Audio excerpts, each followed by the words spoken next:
ખબરોમાં બન્યા રહેવા માટે બેલ આઇકોન દબાવો અને એબીપી અસ્મિતાને સબસ્ક્રાઇબ કરો.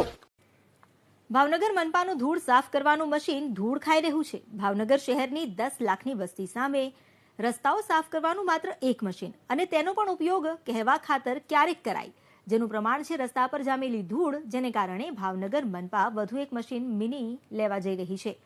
હવે વિપક્ષે એ પ્રહાર કર્યો છે કે મનપા પ્રજાના પૈસાનો ધુમાડો કેવી રીતે કરવો તેના સિવાય બીજું કશું નથી કરતી. આયોજન વગર શહેરમાં કામ કરે અને પાછળથી શાસકો તેમાં વધુ ખર્ચ કરવા પેંતરા કરે, પૈસાનું પાણી કરે, છતાં સુવિધાના નામે માત્ર મીંડું.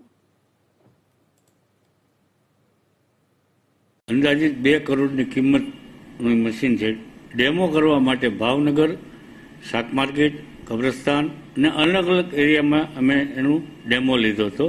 1 કલાકમાં 7 કલાકથી 8 કિલોમીટર સફાઈ કરે છે અને 400 લીટર અંદર પાણીનો ફુવારો પણ હોય છે અને અંદાજિત 6 ટન જેટલો કચરો પણ અંદર એડ થાય છે. આવા મોટા વાહન લઈ મોટી મલાયુ અધિકારી તારવી અને ભાવનગરના પૈસા જે રીતે વેડફે છે એ યોગ્ય થઈ રહ્યું નથી. ભાવનગરના શહેરીજનોનો જો ઉપયોગ નહીં થાય તો અમે ચોક્કસ આંદોલન કરી કાર્યક્રમ આપશું અને જવાબદારી અધિકારી અમે જો સારું કામગીરી નહીં કરે તો હવે પછી આગામી રણનીતિ નક્કી કરશું.